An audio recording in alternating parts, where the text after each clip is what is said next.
सदाग्निपङ्कजं नता स्मतेनाथ सदाग्निपङ्कजं विरेच्य वैरेच्य सुरेन्द्रवन्दितं वैरेच्य सुरेन्द्रवन्दितं परायणं चेव मिहेच्छतां परं परायणं चैव विहेच्छतां परं न यत्र काला प्रभवेत् परा प्रभु न यत्र काला प्रभवेत् परा प्रभु।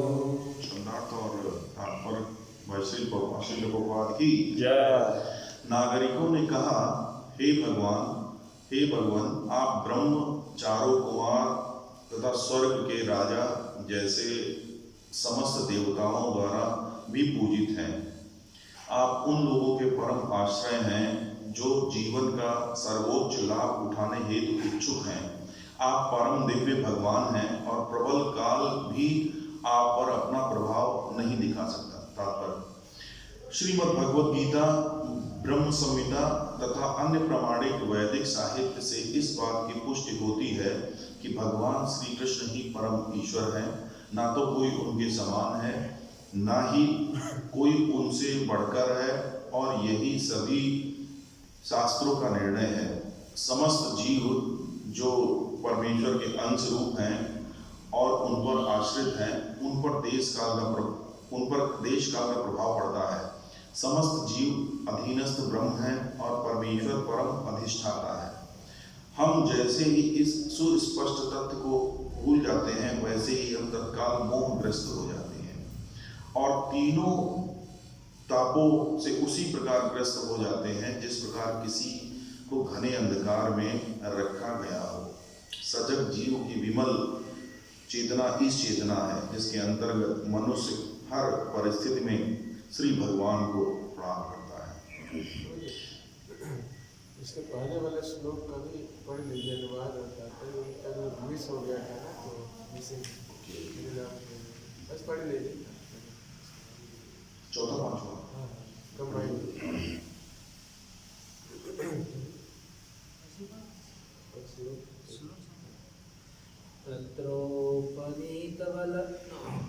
तत्रोपनीतवलयो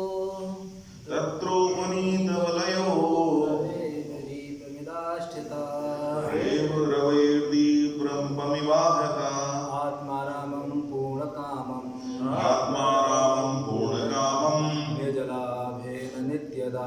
निजलाभेन नित्यदा प्रीतियुक्तपुल्लमुखा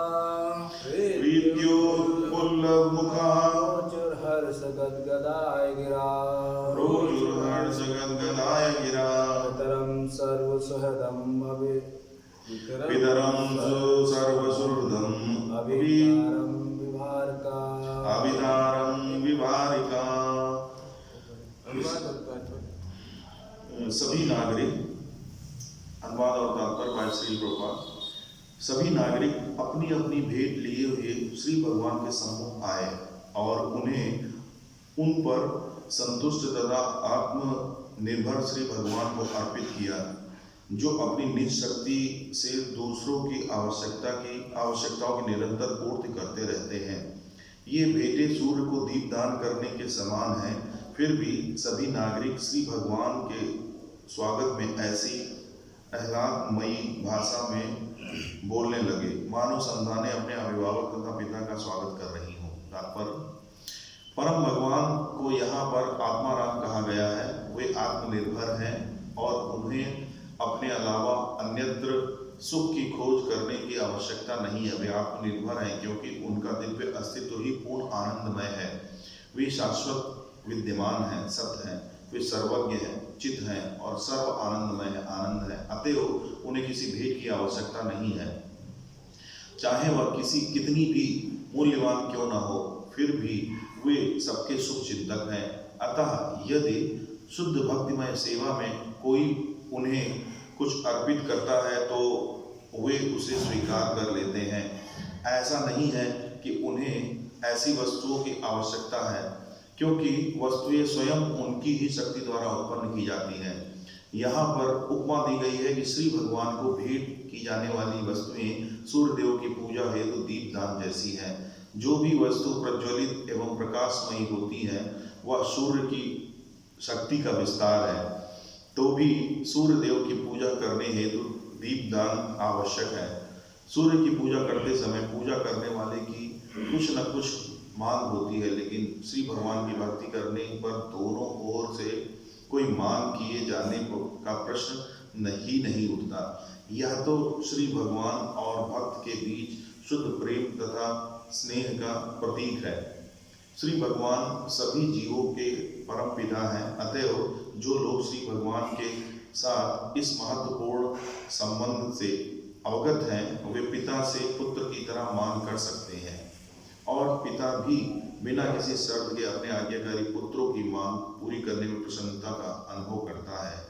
श्री भगवान कल्प वृक्ष के समान हैं और उनसे कोई भी व्यक्ति उनकी अहेतुकी कृपा से कुछ भी प्राप्त कर सकता है, किंतु परम पिता होने के कारण श्री भगवान अपने शुद्ध भक्तों को कोई ऐसी वस्तु नहीं देते जो भक्ति के मार्ग में बाधक हो।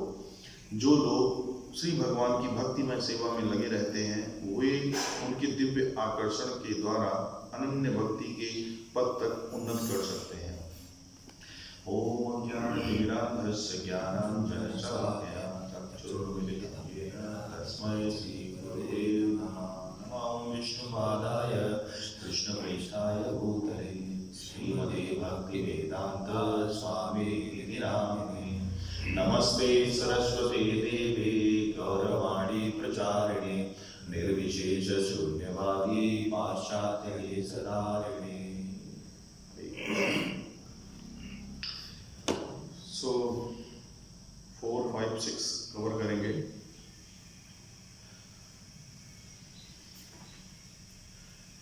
तो जैसे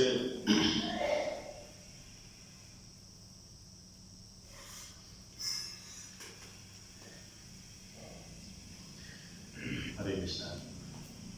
तो भगवान की सेवा में क्विक रेडीमेड प्रपात का जो है प्रसाद नाम मिल गया हरि बोल।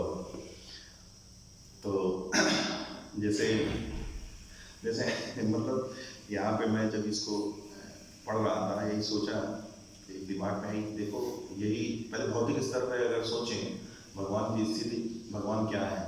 जैसे हम कहीं जाते हैं या आते हैं तो कोई खबर नहीं होती है ये कि हम पता नहीं कहाँ डेली जाया करते हैं, कहाँ आते रहते हैं, डेली ऑफिस जा रहे हैं वर्षों से।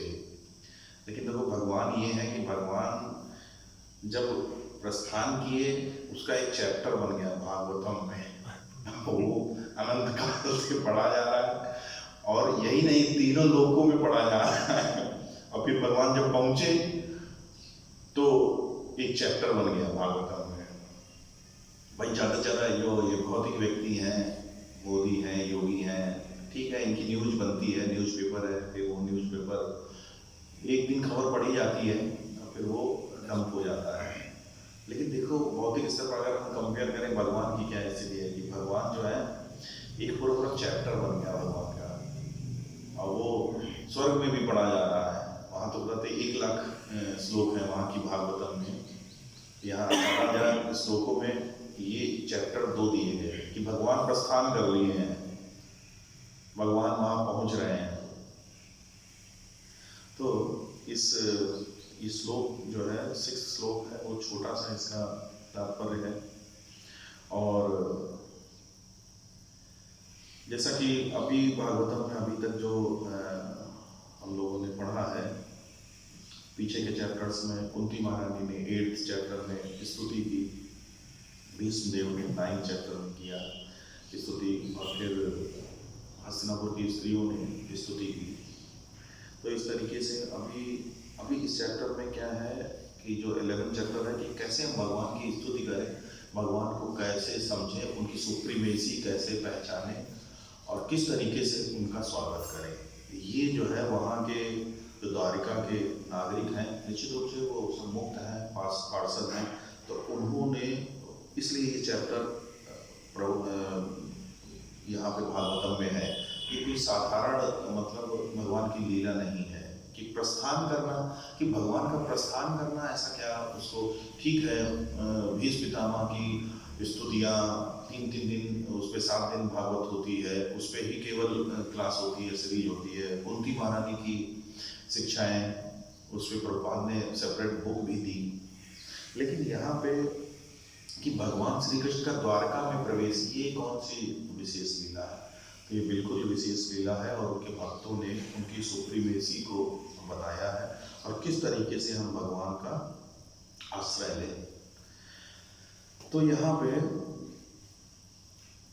बताया है कि आप ब्रह्मा, 4 कुमारों तथा स्वर्ग के राजा जैसे समस्त देवताओं द्वारा पूजित हैं।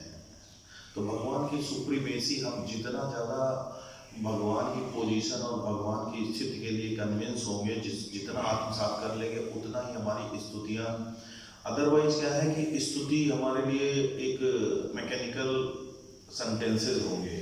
जब तक हम उनकी स्थिति को आत्मसात नहीं कर पाएंगे, तब तक हम वो स्तुतियाँ जो हैं वो इफेक्टिव नहीं होंगी। क्योंकि ये भीष्म पितामह जो हैं वो स्तुति कर रहे हैं, वो डेथ बेड पे हैं, किस स्थिति में, वो उनके लिए मैकेनिकल वर्ड नहीं हो सकते। ये उनका और भगवान के लिए उस लेवल का आत्मसात था, इसीलिए वो डेथ बेड पे इतनी पीड़ा में वो भगवान की स्तुति कर पा रहे थे, युधिष्ठिर को वो ज्ञान दे पा रहे थे। जबकि एक कर्मी व्यक्ति जो हम हैं, वो लास्ट मोमेंट में क्या होता है कि कैसे क्या ये सब सेट करना है, प्रॉपर्टी, ये सब बातें होती। लेकिन भीष्म पितामह थे, ये सब क्या है, डेथ बेड पे होके भी युधिष्ठिर को ज्ञान दिया भगवान की स्तुति की। तो उसके लिए हमें भगवान की सुप्रीमेसी, भगवान की पोजीशन को बहुत अच्छे से समझना होगा। तो ये वर्ड्स यही बताता है। तो इन्होंने 4 लोगों को यहाँ मेंशन किया है कि आप उनके द्वारा पूजित हैं। तो ये क्या है, ये 4 लोग हैं, ये 4 कैटेगरी ऑफ 4 सेक्ट हैं। अगर वो ब्रह्मा कहते हैं, दैट मीन्स ब्रह्मांड के सारे जीव, क्योंकि ब्रह्मा जो है फर्स्ट पर्सन है, ब्रह्मांड के प्रथम जीव है। तो अगर वो ब्रह्मा द्वारा पूजित हैं, दैट मीन्स ब्रह्मा के अंडर में पूरा ब्रह्मांड के सारे जीव हैं, वो उन्होंने बताया। फिर कहते हैं 4 कुमार। तो 4 कुमार क्या है, ब्रह्मा के मेंटल चाइल्ड है, मतलब उनका कोई तत्व नहीं है, उनके में वो मज्जा और अस्थियों से नहीं बने, वो पूरा उनका बॉडी ही बुद्धि से बना हुआ है। तो मतलब ये पूरा उन्होंने कवर कर दिया, ये बोल के पूरा उन बुद्धिजीवों को कवर कर दिया। और फिर बोला है कि इंद्र राजाओं, ये स्वर्ग के राजा दैट मीन्स देवी देवता सारे जो हैं, जो स्वर्ग के सूर्य, चंद्र, ये सब कुछ जो है इस कैटेगरी में आ गए। तो भगवान जो है उनके द्वारा पूजित किए गए। और तात्पर्य में भी लिखते हैं प्रभुपाद कि उसको वेरीफाई कौन करता है, कहाँ पे वर्णन है, श्रीमद् भगवद गीता, ब्रह्म संहिता तथा अन्य प्रमाणिक वैदिक साहित्य। जैसे अगर किसी की रिसर्च जो है वो SCI इंडेक्स पेपर में पब्लिश हो गई, तो उसका इम्पैक्ट फैक्टर होता है, उसका बड़ा वैल्यू होता है कि हाँ वो ऑथेंटिक माना जाता है। तो इस तरीके से ये क्या है, अध्यात्म के ये वैदिक साहित्य जो है ये SCI इंडेक्स जर्नल है।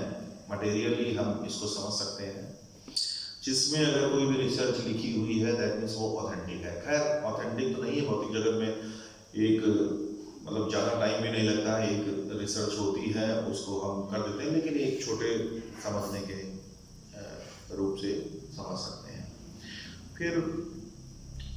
फिर कहते हैं कि आप उन लोगों के परम आश्रय हैं जो जीवन का सर्वोच्च लक्ष्य उठाने हेतु इच्छुक हैं। किनके लिए आप आश्रय हैं? जो जीवन का सर्वोच्च लक्ष्य लाभ उठाने हेतु इच्छुक हैं। तो जीवन का सर्वोच्च लाभ क्या है? जैसे प्रभुपाद जो इस्कॉन की मूलभूत शिक्षाओं में बताया है, यूटिलिटी इज द प्रिंसिपल। तो जीवन का सर्वोच्च लाभ उठाने के इच्छुक, जीवन का सर्वोच्च लाभ क्या है? जीवन का सर्वोच्च लाभ क्या है? देखिए, ये बहुत अच्छी लाइन मुझे लगती है, यूटिलिटी इज द प्रिंसिपल, और वास्तव में इसको हम बहुत अच्छे से समझ भी सकते हैं। हर वस्तु की, जो इस ब्रह्मांड में वस्तु है, उसकी एक उपयोगिता है और एक यूनिक उपयोगिता है। एक यूनिक उपयोगिता है, उसकी वो उपयोगिता है, इसीलिए वो एग्जिस्ट करती है। अदरवाइज वो ब्रह्मांड में उसका एग्जिस्टेंस ही ना होता, क्योंकि उसकी कुछ उपयोगिता है। और वो उपयोगिता क्या है? वो उपयोगिता कहीं ना कहीं, चूंकि उसके क्रिएटर कौन है? भगवान ही है, प्रत्यक्ष अप्रत्यक्ष रूप से। तो क्रिएटर भगवान है, तो उसकी उपयोगिता कहीं ना कहीं वो भगवान की सेवा ही है। अदरवाइज भगवान क्यों बनाते हैं? अभी ऐसे समझ सकते हैं, एक फैमिली का मैन जो होता है, जो मतलब टेक केयर करता है, वो अपने परिवार में वो चीज लाएगा ही नहीं जिसका यूज ना हो परिवार के लिए। मतलब प्रत्यक्ष या अप्रत्यक्ष रूप से उसके यूज की अगर नहीं होगी तो वो कोई वस्तु खरीद के लाएगा ही नहीं। लाएगा? बताइए कोई। आप वो चीज परचेज करेंगे जो आपके लिए प्रत्यक्ष या अप्रत्यक्ष रूप से काम की ना हो, वो लाएंगे। तो ऐसे ही भगवान जो है, हर वस्तु की एक उपयोगिता दी है, तभी उसका एग्जिस्टेंस है ब्रह्मांड में, अदरवाइज वो एग्जिस्ट ही नहीं करती। तो यूटिलिटी इज द प्रिंसिपल जो है, ये लाइन बहुत अच्छी है। जैसे तो यहां पे जीव की यूटिलिटी क्या है? जीव जो है उसकी उपयोगिता क्या है? उसको हमें ये शरीर क्यों मिला, ये समझना होगा। तो उसकी जो उपयोगिता है, हमको उसको उसी तरीके से यूज करना है। जैसे कोई एक कॉपी खरीद के लाता है, मान लो एक कॉपी की उपयोगिता क्या है? मान लो 100 रुपये की कॉपी खरीद के लाया, कॉपी की उपयोगिता क्या है? उस पर कुछ लिखा जाए, नोट्स बनाए जाए और उसको फिर हम पढ़ें, यही उपयोगिता है। लेकिन अगर कोई व्यक्ति उस कॉपी को मान लो पंखा करने के लिए करता है, तो ऐसा नहीं है हवा करेगी, कॉपी से भी हवा आएगी, लेकिन ये उसकी वास्तविक उपयोगिता नहीं है। कोई व्यक्ति उसको भगोने का ढक्कन की तरह ढक भी सकता है, तो वो भी उस यूज में भी आएगी, ठीक है ना, लेकिन वो वास्तविक उसकी उपयोगिता नहीं है। भगोने में जो लिक्विड है, मान लो कुछ भी रखा है, दूध दही रखा है, वो गीला कर सकता है, कॉपी खराब कर सकता है, लेकिन हाँ टेम्परेरी जो है वो उसका हम यूज कर सकते हैं। तो उसी तरीके से हम क्या है कि इस जो मतलब हम तो ये बोला जाता है, लेकिन वास्तव में ये मैं ही होता है कि उसमें क्या है कि हम यूटिलिटी इज द प्रिंसिपल बोलते हैं, लेकिन उसको समझते नहीं है। इसलिए बोला गया जो जीवन का सर्वोच्च लाभ उठाने हेतु इच्छुक है, तो वो लाभ तभी उठा पाएंगे जब वो समझ पाएंगे उसकी उपयोगिता को। तो हम क्या है, अभी बस इसी तरीके से भगोने का ढक्कन बने हुए हैं और हवा कर रहे हैं, लेकिन वास्तविक उसकी उपयोगिता क्या है कि उस कॉपी पे लिखना और फिर उसको समझना है, जिस तरीके से उसको केयर से रखना। तो ऐसे यूटिलिटी क्या है, ह्यूमन फॉर्म ऑफ लाइफ की यूटिलिटी क्या है? आप साक्षात्कार करना, अपने को समझना, भगवान की स्थिति को समझना, और भगवान और हमारा संबंध क्या है उसके अनुसार कार्य करना। तभी हम क्या है, जीवन का सर्वोच्च लाभ उठा पाएंगे। तो ये जो बात कही गई है, आप उनके फिर ऐसे लोग ही जो है भगवान का आश्रय ले पाते हैं। आप उन लोगों के परम आश्रय हैं जो जीवन का सर्वोच्च लाभ उठाने हेतु इच्छुक हैं। केवल उन लोगों के आश्रय भगवान उनको आश्रय देंगे। तो ऐसा नहीं कि देखिए, भगवान की जो रिसोर्सेज हैं ये भौतिक जगत में सबके लिए है, लेकिन आश्रय भगवान का जो है वो उन्हीं को मिलेगा जो जीवन का सर्वोच्च लाभ उठाने के इच्छुक है। और जो इच्छुक नहीं है, ऐसा नहीं है, आश्रय उनको भी मिलेगा। उनको भगवान क्या है, अपनी शक्ति के द्वारा, जो माया शक्ति है उसके द्वारा टेक केयर करेंगे। जो बहिरंगा शक्ति उनकी है उसके द्वारा टेक केयर करेंगे। लेकिन अल्टीमेटली भगवान जो है इतने मर्सीफुल है कि उनको आश्रय में ही लेना है। क्लास क्लासरूम में जैसे हम टीचर हैं तो क्लासरूम में बच्चे होते हैं, तो हर बच्चे को अलग अलग टाइप के बच्चे को अलग अलग तरीके से टैकल करते हैं। कुछ बच्चे होते हैं क्लास में इंटेलिजेंट बहुत होते हैं लेकिन वो बदमाशी करते हैं, वो क्लास को डिस्टर्ब करते हैं, लेकिन तो उनको टैकल करने का तरीका अलग होता है। कुछ बच्चे क्या होते हैं कि सीधे रहते हैं, चुपचाप क्लास डिस्टर्ब नहीं करते, चुपचाप बैठे रहते हैं और काम करते हैं, लेकिन वो कुछ समझ नहीं पाते हैं, वो ज़्यादा जो पढ़ाया जाता है तो वो तो उनको भी टैकल करना है। अल्टीमेटली क्या है कि नहीं, आप तो इंटेलिजेंट बच्चों में से हैं जो डिस्टर्ब भी नहीं करते हैं, तो सबको टैकल करने का क्या है। तो अभी जो है, जो इंटेलिजेंट है और बदमाशी करते हैं तो उनको हम बहुत ज़्यादा, उनकी डांट का तरीका अलग होगा, क्योंकि वो काम तो कर रहे हैं, पास हो रहे हैं, नंबर भी ला रहे हैं, अच्छा कर रहे हैं, क्वेश्चन का आंसर दे रहे हैं, लेकिन वो क्लास थोड़ा डिस्टर्ब करते हैं, तो उनको टैकल करने का उनको हम लोग अलग तरीके से करते हैं।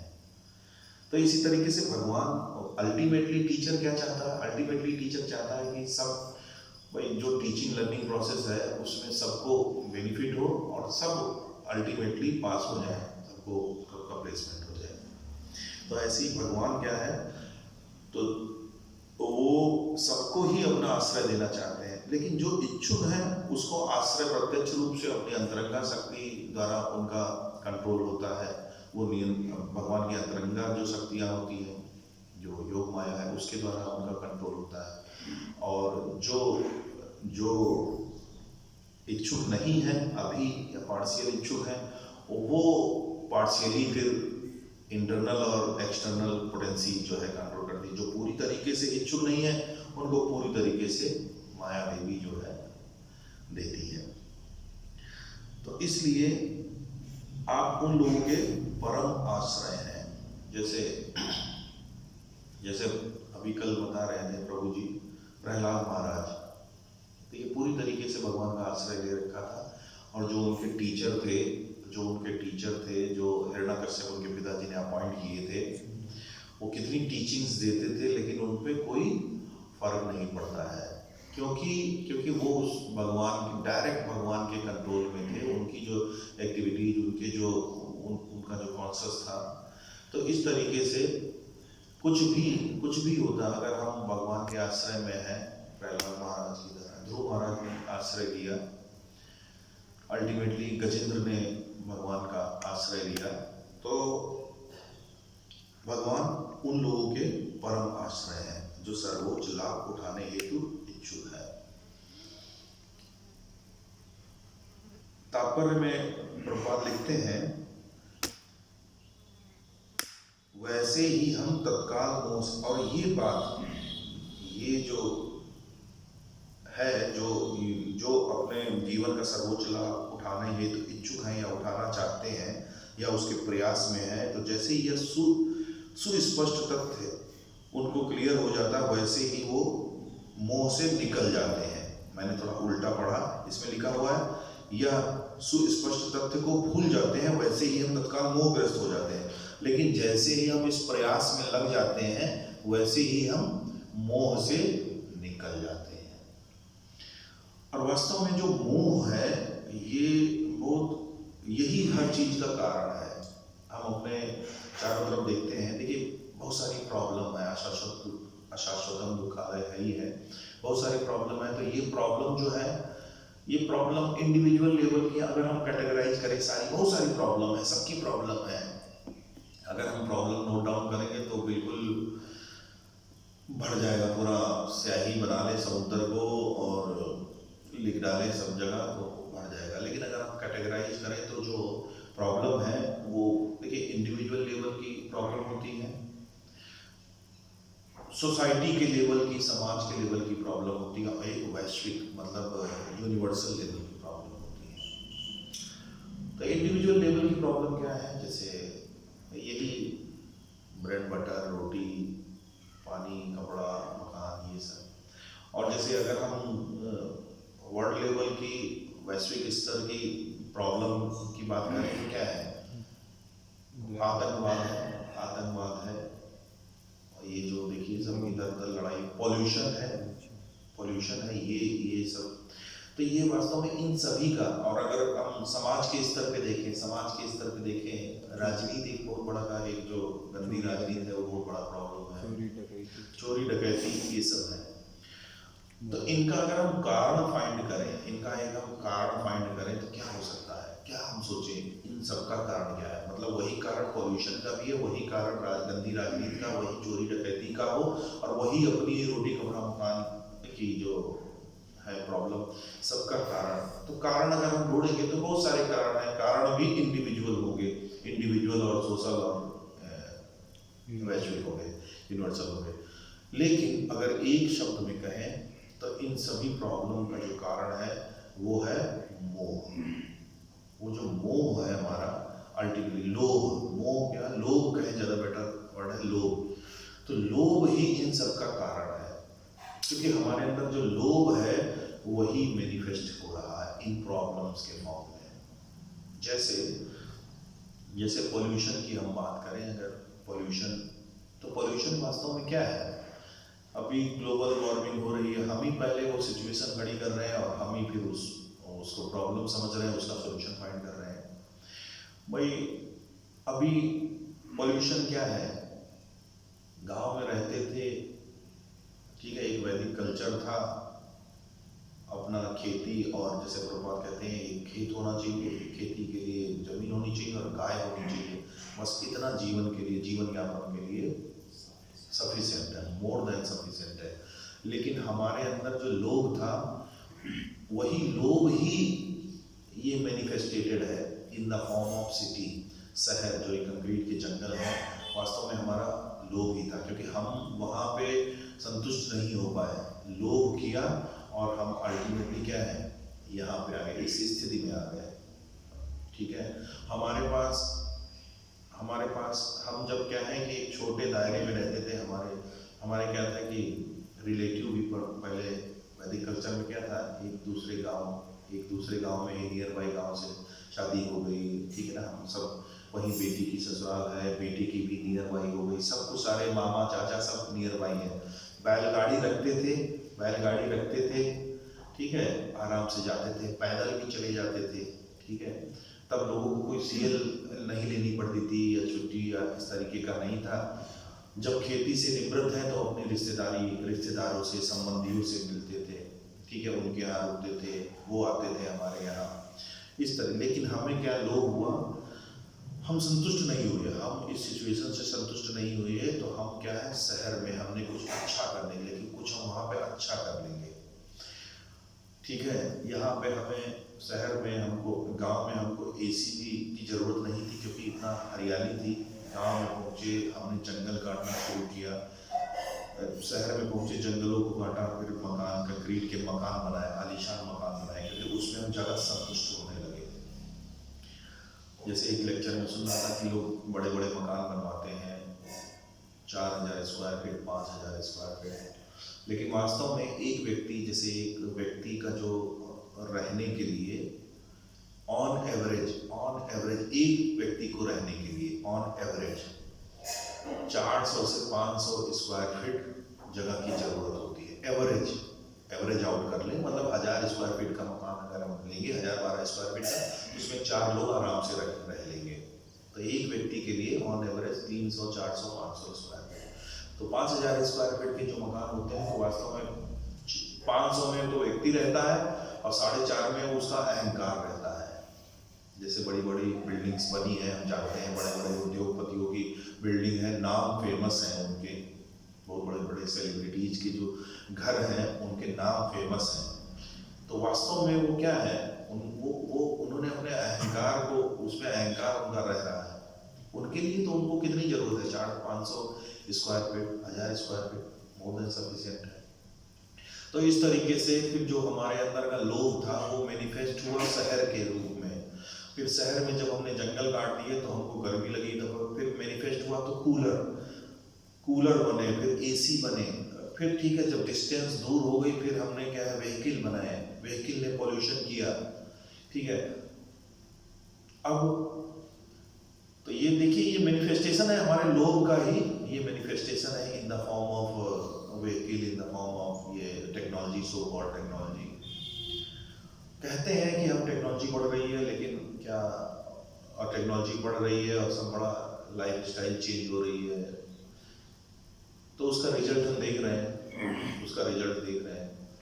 अब हम बात करते हैं आतंकवाद। ये जो है टेररिज्म जो है वो सबसे बड़ी प्रॉब्लम है। तो ये क्या है, इसका अल्टीमेट अगर रीजन हम देखें कहीं ना कहीं सेंट्रल लेवल पे हमको यही आएगा, लोग भाई सब क्या है एक्सपेंड कर रहे हैं, अपनी सीमाएं जो है एक्सपेंड कर रहे हैं।